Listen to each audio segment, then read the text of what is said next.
Welcome, guys, to Love and Beloved podcast. And this is space to learn, to grow, to be renewed. And here we explore faith, real stories, and we have practical tools to help you navigate life's challenges, rebuild your confidence, and live with courage, joy, and purpose.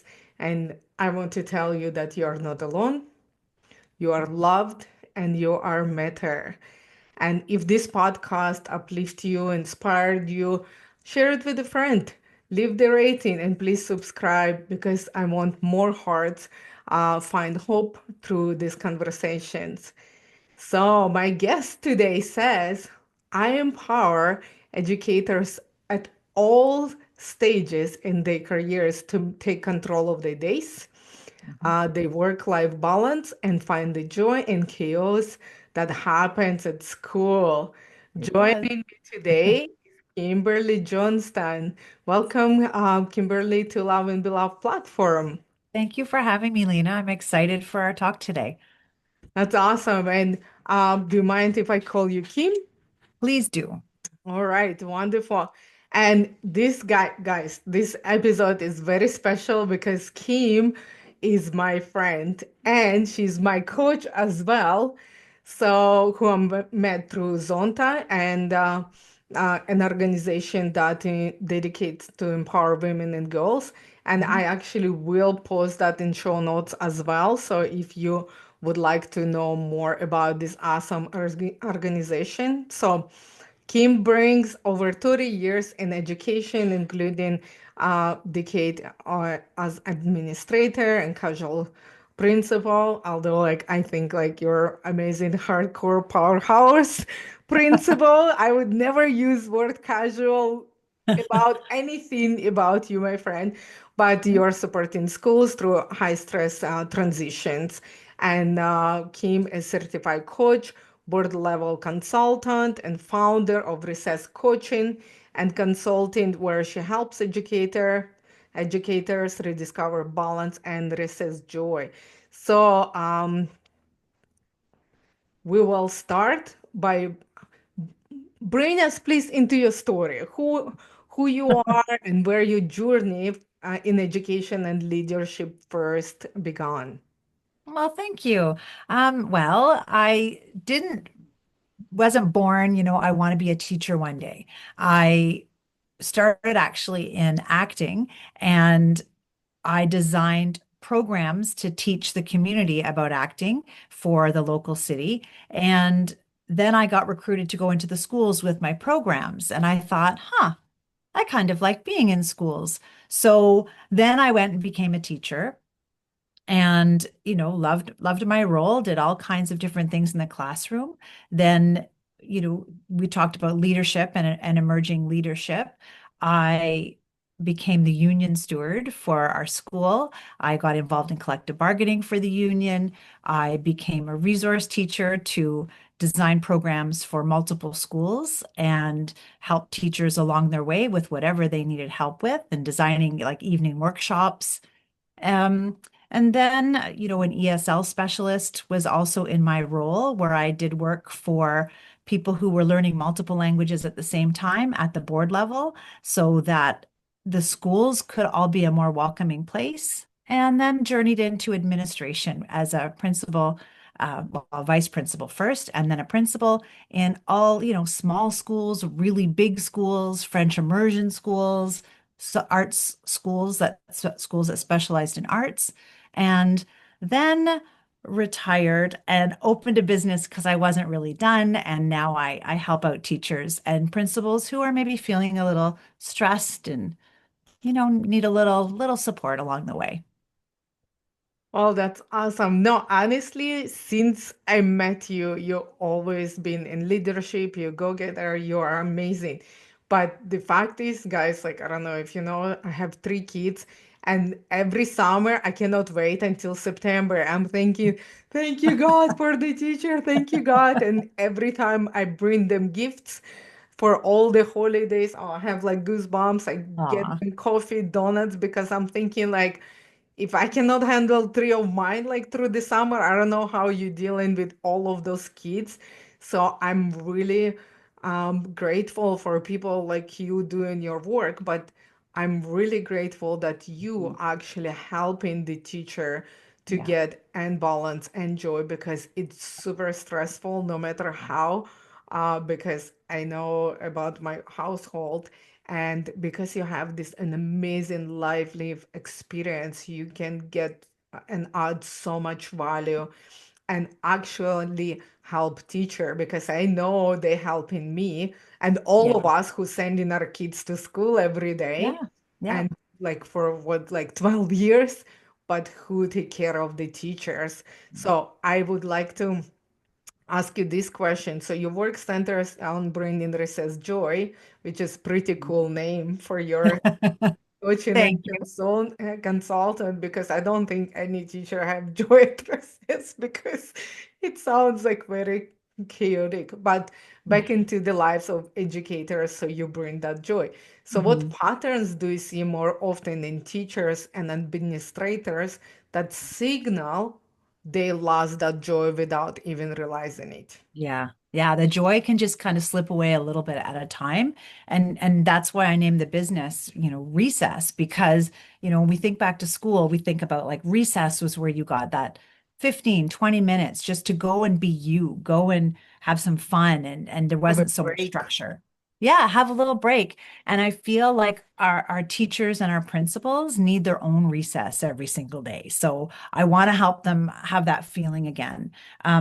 Some of the patterns that signal that joy is maybe slipping away is when people hear themselves saying, my to-do list is never done. It's not enough. There's too many things. I don't have enough time. And then sort of get themselves in that loop of I don't want to say despair because it doesn't even have to be despair, but just I'll never get it all done. So that's a pattern that you're stuck in the to do of the job rather than the moments of joy of the job. So that's one thing. And in a building, like if you got to walk into a building, some indicators that joy is missing. Sometimes you can just feel it in a building, like not just in a classroom, but in a whole Mhm. building. Sometimes the staff room is empty because people are just cocooning and hiding and staying away from each other because they almost don't want to be found out that they've lost their joy. Mm, Or the other thing is the staff room might be full, but people are using it as a space to complain. mm. And so it becomes this toxic space. So I think those are some indicators for people within themselves or within a school facility that kind of show that maybe we've lost a little bit of fun. Mhm. Yeah, and it's very hard, honestly. Like, I don't know how you guys do it because I have a friend and I follow her on the Facebook and she's like amazing teacher and she has so much passion for kids. Like, you Yeah. have to have this special gift because I don't think like regular person can handle all this stuff. You have to have this unwavering passion and desire to serve kids Yes. specifically, and you have to have this mental, emotional, physical, and spiritual health and strength to go through that. And I Yeah. know that on top of this work, people still have life, Yes. and that will affect how, like, how difficult, the work can be. And I was following her and seeing how she preparing the room for kids all the time. And it's like, oh my gosh, it's like building the house outside of your house. It's like Yes. two huge lives that you have to live.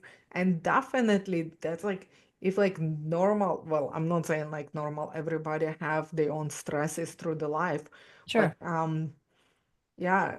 So what can they do? What can teachers do? And maybe like what we can do as the parents too as well, because like it's not we just gonna send the kids to school and be done with it. How can we help? How can they help each other too? Like how can you help them as well? Mm. Something like easy steps that we can really like implement without really going into like huge in the beginning, like life work balance ideas, but Yes.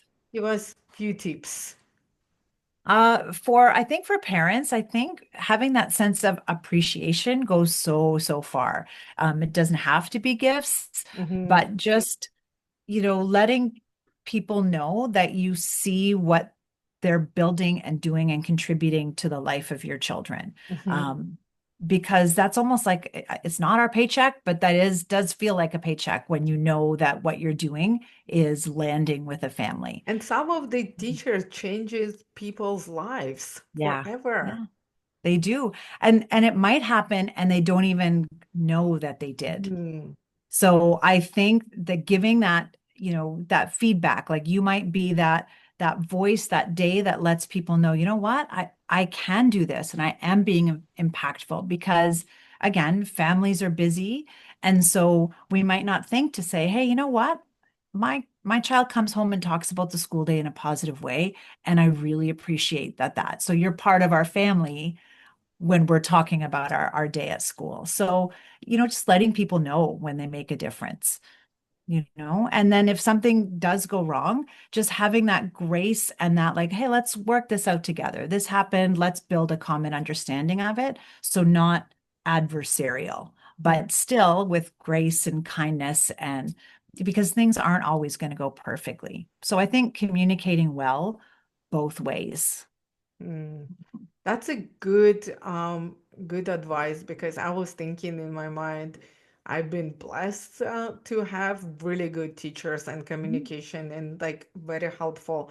But when we did have a problems too, we still like there still were problems, and in the system like it's nothing perfect and Sure. everybody's like not perfect, but I think that's the great communication and appreciation because honestly, we as a parent, we give the kids to the school system for a Yeah, very we long time, share. and Yeah. you guys impacting them on daily life. So it's really grateful for like I always appreciate, and the communication and what teacher do because I think like it's one of the hardest Yeah. jobs, to Yeah. build into the person. So you've made the so before like I get on this next question because I ask what the parents can do. The Yes. second one, what the teacher like can do in that room. Number one, when people avoiding the room, the staff Mm, room, and number two, when it's become toxic, what they can do to improve that. Something that yeah. they can do it today.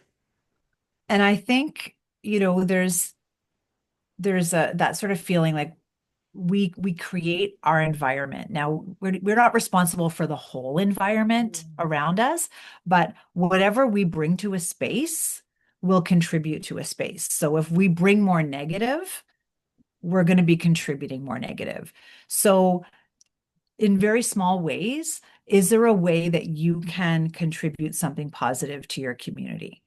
So is it, um, making a cup of tea for a colleague? Is it checking in on somebody? Is it sometimes it's not selfish for it to be taking time just for you.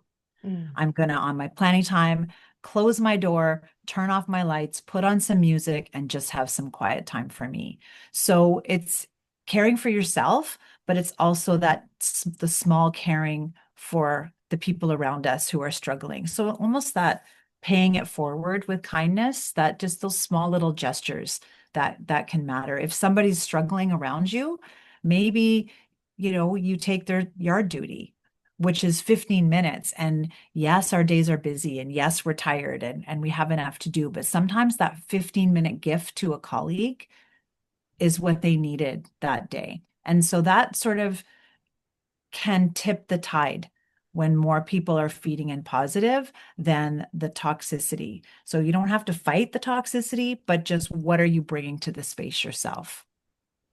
That's really good. I like that. I like how you started by you responsible for your own self. You can Mhm. control what you contribute and you Yeah. can be that change that Yeah. you looking to make. That was really cool. Little things. Yeah, and you know what? When you're working very close with people, no matter what job you have, if you're working with people, you becoming friends and you know the struggle and Yeah. you definitely can feel it that something off and you can you can give that gift of time and Mhm. support. That's beautiful.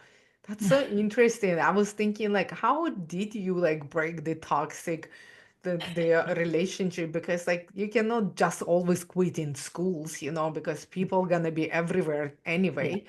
But Yeah. that was like really good like point of view instead of like changing the school, just be that good that you want to see around you. Very cool. So you've made four major career pivots, hopefully, like not because of the toxic relationship, No. but within the education. But I know you, the way you pivot, it's always like growing and Mhm. learning, and you actually get different positions in Mhm. leadership. So which internal shifts in mindset, identity, or calling make the biggest difference? And how you now approach the leadership and the well-being. Mhm. I think, first of all, like leadership can happen not only in schools, but in life. Like you can be a leader and a classroom teacher. You don't have to have a title or a role to be a leader, Mhm. right? You don't have to be the principal to be a leader within the building. There are ways that you can bring yourself to guide others. And I think for me, as I've moved forward, and it's what we just talked about, I think my mindset is that what do you have in yourself to give to a community and what can you bring? And if you can bring in a different way, or if you can grow and learn, I just felt like that would be something that's not only good for me, but good for the people around you. So think about what what can you give back to the community, what, and it could be small leadership, maybe it's a club that you want to run, to bring that bit of Yes, joy. give us examples. Yeah. So, so leadership could be, I want to learn to do this. So maybe I want to learn to play an instrument. So maybe I'll help the music teacher with a club, Mm, right? For the band. So there's a way to combine sort of your own personal growth and leadership within a building. It could be, I have skills as a sports person, and as an athlete, and so maybe I want to do a team and use my coaching skills for the team to build community. It could be, a grandma in the community is a great knitter, crocheter, let's get a crochet club in and do that sort of thing. So leadership doesn't have to be the role that you do. mm. Um, but I think whatever you're doing, whatever role you're in, and what we had talked before is, I feel like all of our attitudes are contagious. Mm, And so you want to make sure that your attitude is an attitude that's worth catching, mm. right? If it's contagious. So whatever role you're in the building, know that you have impact in how you show up in that role. That's great. And that well-being part Hmm. comes to the play in that leadership. So you have to take care of yourself before you Yeah. become or like go into that role because that's where it's that balance. I know people say I don't like the word balance, it's so elusive and everything. In my mind, what balance is you know what is good for you and what not good for you, and like you get as best as possible to the state that you are well. I think Hmm. that's what balance is, that you know that being burned out with work, it doesn't serve you. And Hmm. you know that if you go like really on another side and deprive yourself from everything to be like super healthy, it still doesn't serve you because you deprive and you still don't Yeah. have that wellness and you're more cranky because like you Yeah. you feel like you live a life chasing something and like and then not happy. I think for me the balance is to know when you're close to that burnout point and Yeah. come back.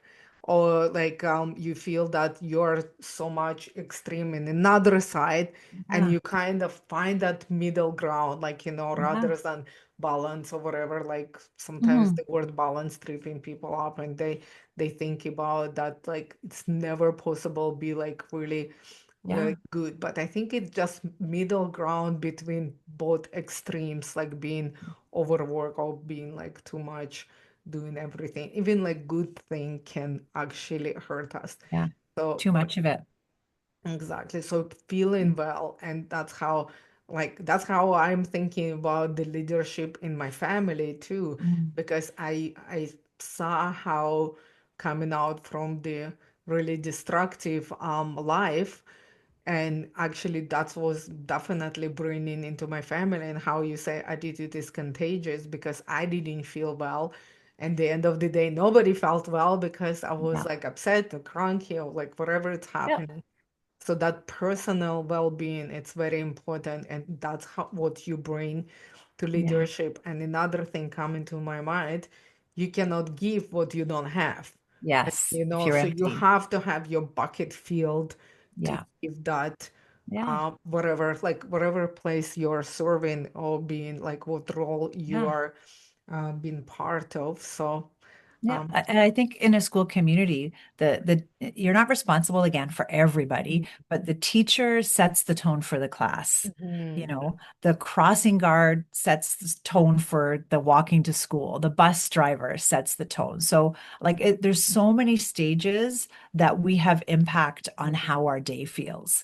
Even if you're at a store on the way, getting a coffee on the way to work, your engagement with that person who's serving is part of the creation of the day for that person, for yourself. So it's sort of taking responsibility for, again, who you are in that moment. But we don't need to be perfect. And there are mhm, going to be days when we're not as capable. yeah, And again, give yourself some grace. absolutely. Mhm. This is funny. I'm thinking about, I just recently met this gentleman, and word authentic come into my mind. So I start talking and through work, and I ask him a question, and he actually goes to university becoming a teacher.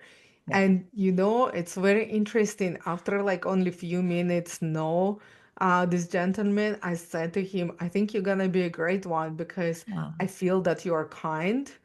I Hmm. like you respectful, the way he was speaking, conducting himself, super intelligent. And I'm like, wow, I actually, I would love my kids to be like in your class, and I ask him as a parent, like I ask tons of the question, but plus like I've been on this live by the grace of God 45 years, so I've been Yeah. a student myself Yeah. for a long time. So I asked him all this question, and the vibe that I got, I thought, wow, you're gonna be amazing. I think this is your calling. Yeah. And I think people who go into that role, they do have that calling, Hmm. because no, it's not the easiest job to be Yeah. just like just for the money, or just like, or whatever. You Yeah. guys don't even get paid Yeah. what you deserve. So it's definitely not for riches and glory you go there.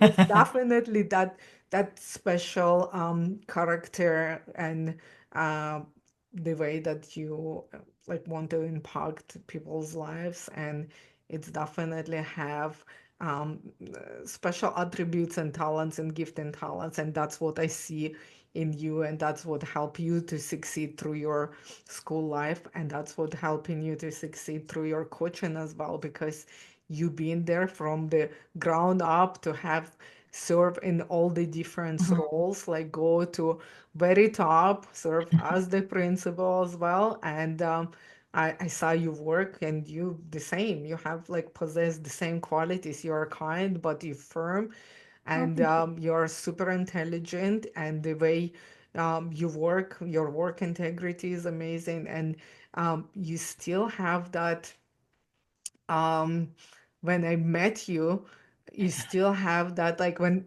I found out you're principal, I'm like, what?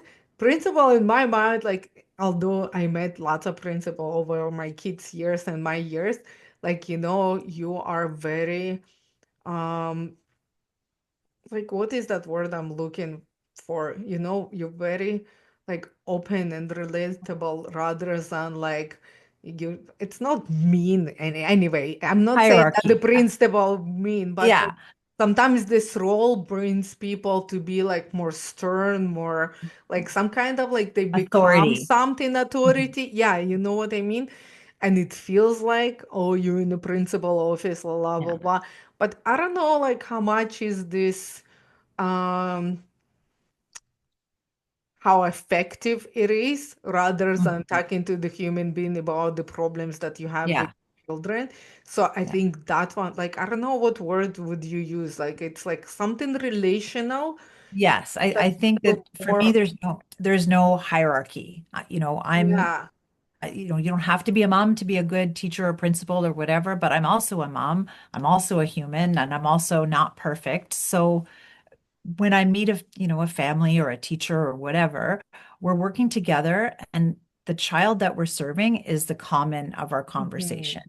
So it's not about, me coming from a place of I'm the boss or I'm the principal, or it's what do we need to do for this child, Yeah, and right? that's what's So, awesome because authority implies when I come to my principal, I don't treat them as my friend. You know, mhm. they still have authority, but Yeah, when they respond that the child is priority, that what feels differently for me, and I maybe. really Mhm. appreciate that. And yes, it's definitely huge difference. So next question. You often talk about finding joy in the middle of the stress system. What does that look like in real time? An educator who feels overwhelmed, unseen, or stuck. Mm. So what might they do or what might they? Yeah, so why does like how does it look like and like what they can do about it?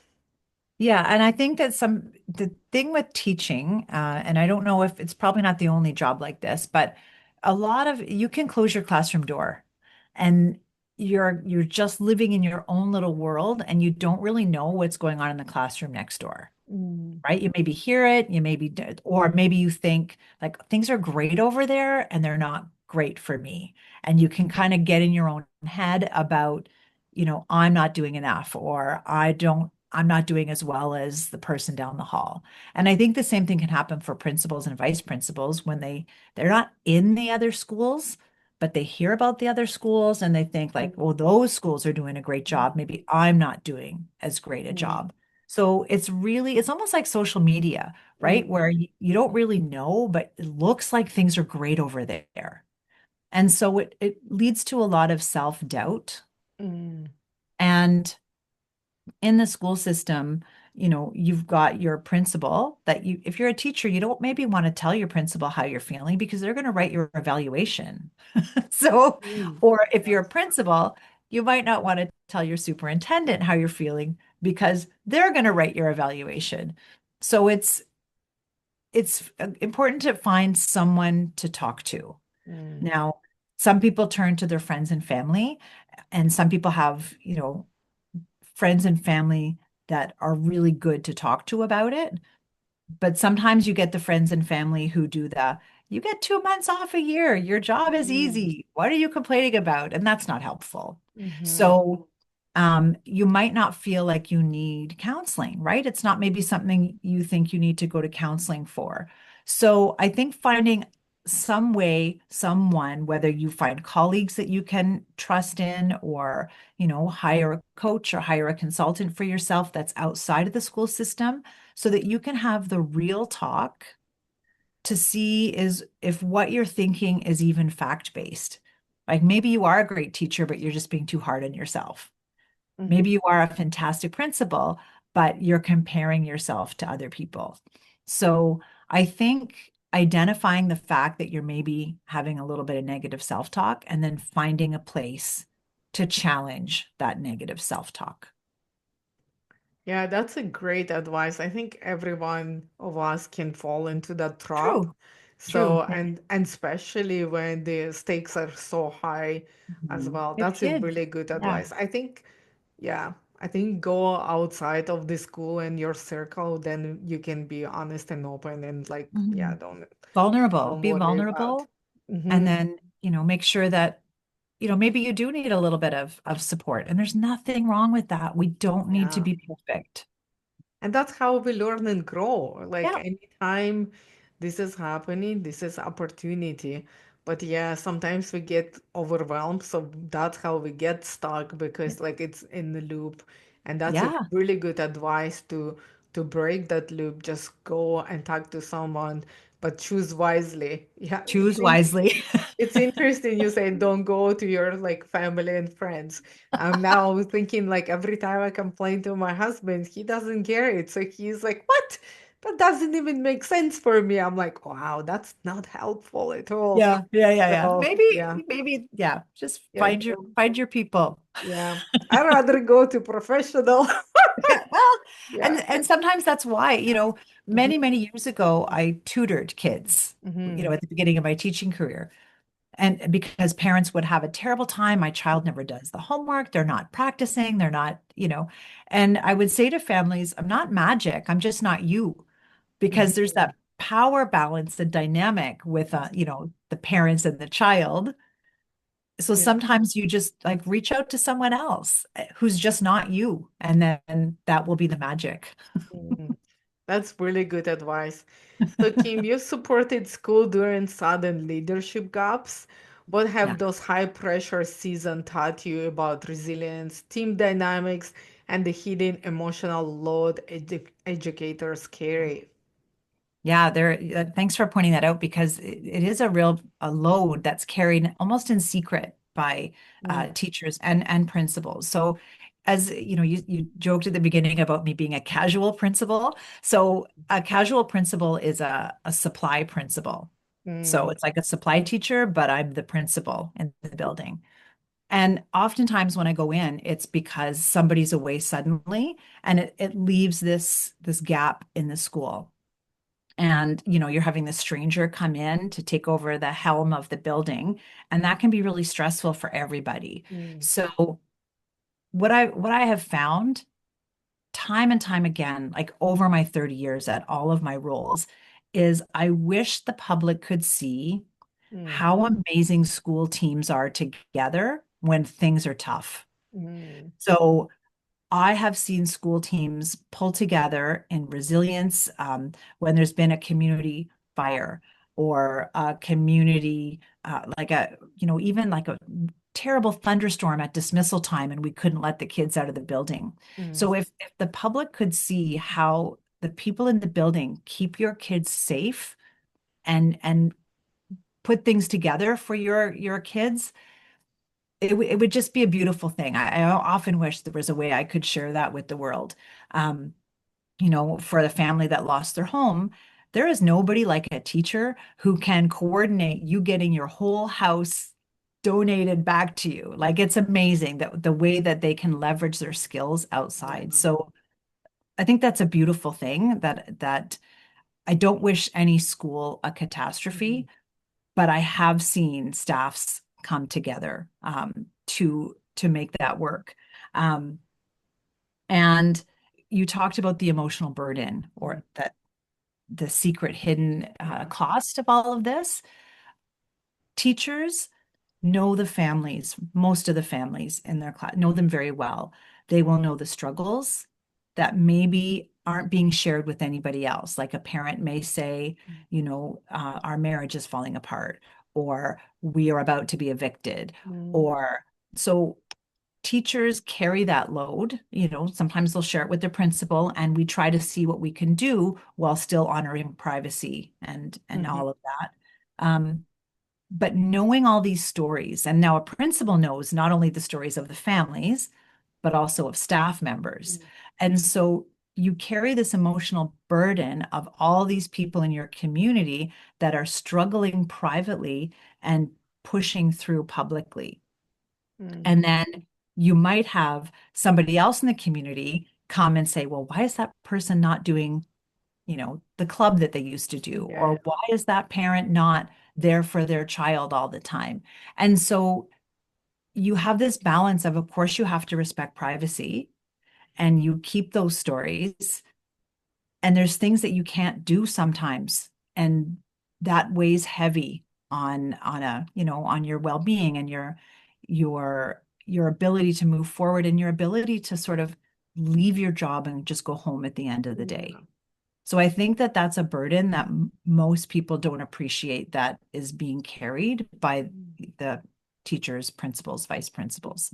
Yeah, literally, I'm like over my oldest one, 18 years old, and she just left the school for college, and I never like thought in these 18 years that that's another huge part of it that you guys responsible for. Wow, Mhm. Yeah. that's a lot. So, Mhm. like, what would you do like in those days? Like, what would you do? Oh, well, and over time, there's so many pieces to a teacher job. Some of them we take up, they're not our job or a principal job for sure, but you just feel as a person in a community that you want to help. So, we've helped find housing for people. We've helped get materials. I know that But what at would you do for yourself? For example, this is Mm, was you, the principal, who yep. already need to and deal with what you find out and about your stuff, and then you go home. What would you do then? Oh, yeah. Well, I think a big thing that is really easy to say, really hard to do is be okay with good enough, Mm. right? So, Because sometimes you cannot do anything about it. yeah. And again, easy to say, really hard to do. Mm. Um, and how much we can give is going to be different at different times. Mhm. And to be okay with that too. So for instance, if you are caring for aging parents, you might not have as much capacity to help families beyond, Mhm. your regular scope of your job. If you are yourself battling with maybe an illness, um, you know, there's times in our lives when when you have young kids, you feel like you have a school day before you even get to school. Mm. So to be okay with at different parts of your career, you're going to be able to give more or less, and to be okay with that. Mm. That perfection is never the goal. That's a very good point. Thank you for that. I honestly, when you mentioned kids, I'm like, I don't know how you have kids and then you go to have more kids, it's like a lot. I So, remember the first time I had just had my babies and I dropped them off to daycare, and I was 10 years into my teaching career, and I was standing receiving my grade 6 class, like, hello, first day of school. And so these parents have been dropping off their kids for now 8 years, and I just burst into tears aw, because it was my first time like leaving my baby with aw, someone else. And the moms gave me the biggest hug. You're gonna do aw, this. You got so it's just amazing. that's so sweet. I don't know, like it's a Different lot. times. Holy macaroni, like going to this conversation, I wanted to know how to get joy back into the school. Now I'm really and impressed, and I have like another level of the gratitude what teacher actually do. I know, excuse me, I know that our kids getting educated and spending time, and I Yes. know like some of the teacher creates more impact, depends like what the kids interested in, and because Sure. it's all the different subjects and stuff. But now like just hearing this, like, oh my goodness, they definitely need your help. That is for sure, to teachers and principals support each other. So you're saying joy requires space. And when you look at the education world right now, what do you believe needs to be released, reframe, or rebuilt to make true joy actually possible again? Yeah, I think the joy in the schools is so important because if we can have that lightness, if we can have that laughter, I feel like learning is so much easier, Hmm. right? And going to work is so much easier, and everything feels lighter with laughter. Um, and there's some heavy times out there right now. I think that the first thing is personally is, and we talked about it already, is to let go of perfection. Hmm. Perfection is not the goal. It's whatever you can bring, just bring your best self. It's not going to be the same every single day. So I think when you're when you're a teacher, when you're a principal, you had talked about that gentleman you met, there's a calling. There's almost like this is what I want to do with my life and I want to make a difference. And you almost hold yourself to a ridiculously high standard against all odds every single day. I want to reach every one of the 29 kids in every one of my 8 subjects every single day, Wow, right? In the that's a classroom. lot.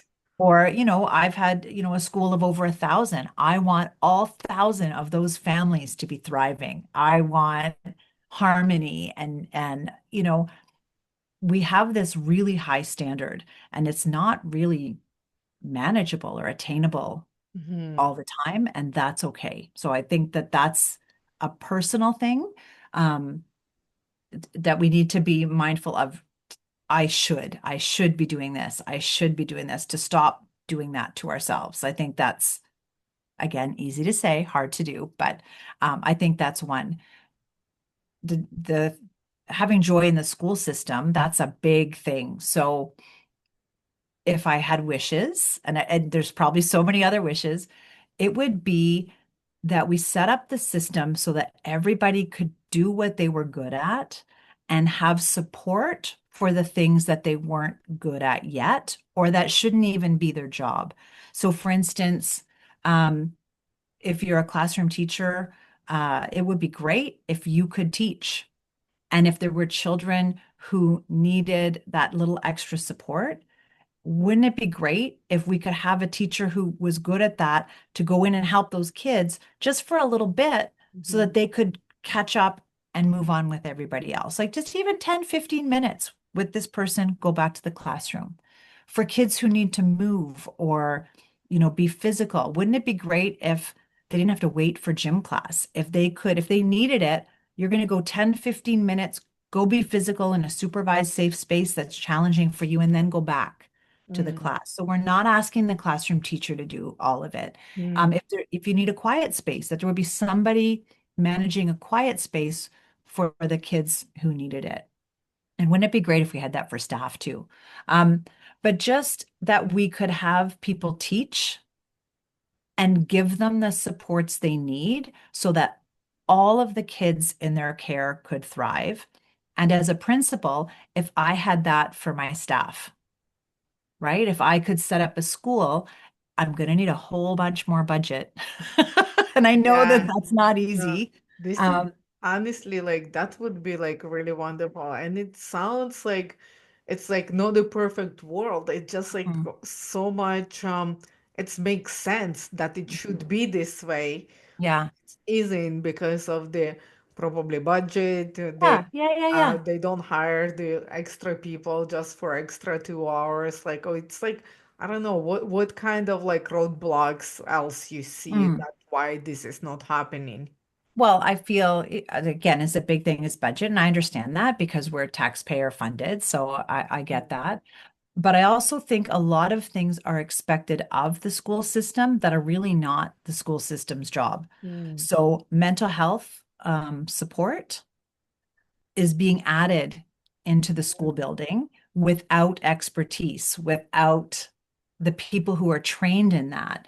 So, yes, teachers are helpers. Yes, principals are helpers, and we care, but we're not mental health practitioners. Professionals, yeah. So, I feel like that has landed in the school and it certainly impacts the school, but we don't have a pipeline of services for Hmm. that. So, if I don't know, does that get taken out? But that we make sure people get the support they need, the families, the teachers, the principal, like, and the kids. And maybe that doesn't happen within the school system, maybe in the building, but not provided. This is all dreams because budget is limited. And the other thing that I think is happening to take some joy out of the system is that schools are being held responsible for stuff that doesn't happen at school. So, Mm. for instance, um, if there's a fight in the neighborhood after school, What? Why that are gets the sent school back to the teachers? school What? to investigate and sort out. Huh. If kids are being mean to each other on social media at night, Mm, It comes back to the school to be investigated and sorted out. And that's taking hours and hours and hours, wow. right? It's getting I kids out of didn't know class. that. That's Mhm. a lot. So, and I Keep mean, it used to saying be. that's a lot.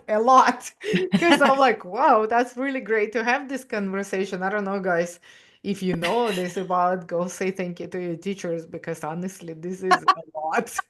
And your principals, don't forget your vice Oh, the principal. principals too. Yeah. Yeah. No, I Yeah. didn't know that everything comes back to the school, even it wasn't happening on the school grounds. Yes, Huh. because we've become the liaison for the community. But, Mm, sometimes the community needs to take responsibility for itself. that's And, really good.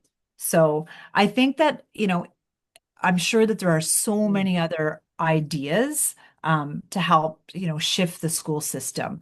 I think it would be great if we had passion subjects, right? Like, we're going to do all of our subjects, but then for the kids who want to do a sport, we're going to have like, on a Tuesday afternoon, you can choose sports or you can choose arts or you can choose, music. Or I feel like having some more flexibility in our programming for joy would mm, also be helpful.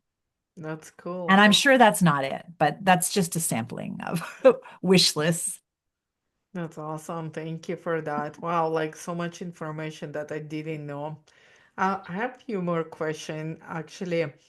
This about your drama background, which is like I don't think I knew about that, but because it's shape your coach, and how does that improvisation, okay, teacher, help me. Improv Improvisational. improvisational Mhm. mindset help educators move from rigidity to and burnout towards curiosity, adaptability, and daily moments of delight. Yes, well, we want some joy. Um, so in improv, it's you're always doing yes and. So whatever's happening, like if I'm doing a scene with you and I say, Lena, there's a spider on your shoulder. You're not going to say, no, there's not. You're going to go, yes. And this is my best friend, Fred, right? So Okay. you always Improvise the you story. always Yeah. yeah, you accept whatever's Ooh. happening and you go with it. So, yes, and so in a school day, there are so many times when you do yes and, Mm, right? So, for instance, I'm a teacher and I've got the best math lesson planned, and I'm about to do my math lesson, but I can't find any of the math blocks. So now I can't not do math, but how can I be creative and pivot mm, and do that? And so I'm a principal and I had a great staff meeting planned, but there's a car accident in Kiss and Ride, and I've got to wait for the police to get here. So I can't start my staff meeting. So how do I pivot? So I think pivoting, being able to like think about, okay, well, now we're going to make a 180-degree turn. I think that probably teachers and principals do that probably 20 times a day, if not more. wow. So I think that like just being able to go, okay, well, this is what's happening now. What do I do? And like just letting that be and not being upset about it. That's just what our lives are. I think that that makes it less stressful. Um, and for curiosity, I heard this great saying, and I forget who it's from, but get curious, not furious. Mm, So if something's going wrong, like, a teacher's really rude with you or a student is really grumpy, instead of going like, wow, that was awful. Like, I'm really like, how could they do that? Don't get furious, get curious. Like, just like an actor would. I'm going to wonder what was that character's motivation? Why did they do that? What was going on? So I think drama helps so much in terms of pivoting and going with the flow, but also in being curious rather than being responsive or reactive, right? Like just trying to, I wonder what that's about. And having that position allows for more joy rather than just pushing back on those things. that's awesome. Thanks for Yeah. that. So, Kim, where can people go to find out more about you and your work? And tell us a little bit about the recess coaching, about some workshops that going on, something you planning to. I'm gonna Yes. tell people all your secrets, but you go ahead and Okay. Okay, so thank you for that. I'm on Instagram, Recess Coaching and Consulting. I'm on LinkedIn, Kimberlee Johnston. I'm on Facebook. It's linked to the Instagram, the also Recess Coaching and Consulting. I'm running some, if you're interested in this, we can set up another day and time. But I have sort of monthly support programs for new teachers, vice principals, and principals. So there's four separate ones where we sort of meet once a month and talk about like what's timely, what's the happening right now this month that we can help each other with. So we're sort of making community groups that we can, talk real and get stuff done together, build resources together. Um, I'm also, working with clients. So people just hire me individually to either help them with skills that they want, um, evaluation preparation, job interview preparation, difficult parents, difficult principal, teacher. So it's just a safe place to reach out and talk things through. And although I have a chapter due to an editor next week, and I'll have a chapter in a book on principal wellness coming out in the summer. that's awesome. A few little things. Hmm. That is amazing. And you guys, like, if you yourself not in this education world and you know teacher, principal, and any staff members in the school that they need support and something trigger you saying like, I need that. I need to speak to this lady. She's speaking to me or she speaks just like to solve the problem that my friend has it. Just give them this information. I'm gonna put everything on show notes. You can reach out to Kim anytime and listen, like she coaching me for over now we're over 2 years Yeah. and I see like huge progress. I will 100% vouch for all her experience as a coach and watching her life story. I'm just so blown away at this human being, and I'm so You, yeah. grateful to God that we met and that you coaching and supporting me. And like your resume is impressive and how you changing people's lives throughout your life and now through your coaching as well to support wellness because honestly how is like you guys heard over all this almost an hour of this podcast episode, um, teachers and principals have a hard job to do. And honestly, in stuff that we don't see, like literally, and the stuff that they silently suffer and then carrying these loads of overwhelm and burnout because we adding that on them and just like one person have to handle and the parents and the kids and the staff.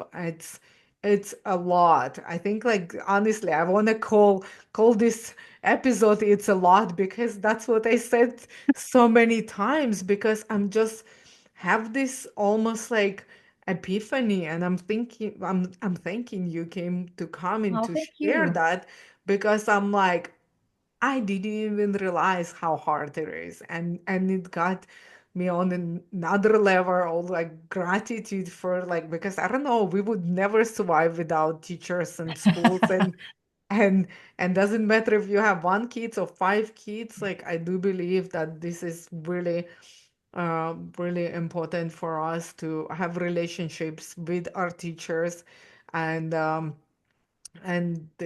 building into our kids and building whatever the qualities and the characters into our kids that is the best for them to have the best outcome of their lives as well. So before I let you go, I would like Okay. to ask you my signature question. Okay. What does love and to be loved means to you? To love is to give of yourself, and to be loved is to be open to accept the love that's around you. Hmm, that is beautiful. Is there any final thoughts, Kim? It has been a pleasure. It's been nice to be able to share a little bit behind the curtains, but also the absolute power of Mhm. teachers and principals and vice principals and school staff to be a crucial part of a community, but we do really all do it together. So it's a beautiful job, but it's a hard job. Yes. So thank you so much, Kim, for being our guest today. And you provided so much insight and inspiration, and we truly appreciate you sharing your heart and your wisdom with us. And thank you to all of you guys who joined this conversation or who gonna listen later on the podcast or watching on YouTube. And Kim's experience exposed the pressure points inside the education and the simple disciplines to rebuild joy, peace, and stability. Take those principles, test them in your own context, and keep Mm. shaping the life and work rhythm you can sustain. Because through all this conversation, I notice everything it starts like you take the charge about yourself and your well-being, and that's how you show up with those attitudes and what you bring into the school, and you can be that change that you are desire to be. I think somebody said that already. I think I'm like Isn't it quoting funny? someone. I'm like, Yeah. this is very smart. But then I'm like, somebody already said it. So this is I not think, my, yeah. don't quote me, but Yeah. it's really beautiful because that's what I pick up. And it was really cool that you can make it changes in what in your environment in the school and bring those changes to other people. So don't hesitate to reach out to Kim. I will post Yep. everything, all the Thank links you, Lena. and all the information as well, the social media links as well. So you can find this episode on any listening platform, iTunes, Spotify, 10 other platforms as well. I'm not gonna list them, but wherever you're listening, you probably can find it. It's Love and Beloved by with Lina Cibula. And if you guys prefer to watch it, it's on YouTube as well. And please stay tuned to another episode of Love and Beloved. Thank you so much for listening and your ongoing support. And thank you so much, Kim. I'm so grateful for you and your time and your work. And I really appreciated you being with us today and sharing. And like, guys, if there's teacher or principal or a school staff member listening to this podcast, my gratitude to you. Like honestly, having three kids and the school system, and I know like nothing is perfect, and I know this world pile up so much stuff on you guys, and such a changes we experiences for last even 20 years. I'm just so grateful that you still plowing through. I hope and pray that you um take Kim on all her offers to bring that joy, bring that stability and peace into your work, and like balance that something to help you to get through the days, because life is hard, but it feels like you guys got end of the stick and you still making like huge difference in people's lives. And honestly, everyone who touch their lives, my and my kids, like I'm always been so grateful. Like our schools are amazing, and the people who I've been encounter for last 18 years are amazing, and you do make difference and in my kids and in our kids lives and in parents lives.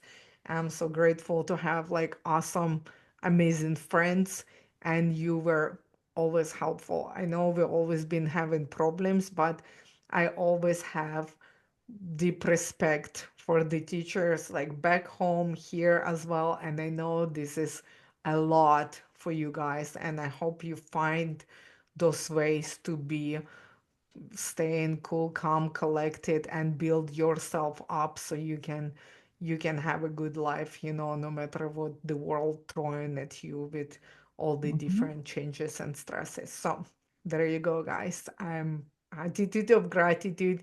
If nobody tell you, I'm so grateful for everything you do.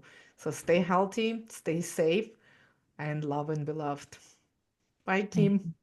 Bye, Lena. Thank you.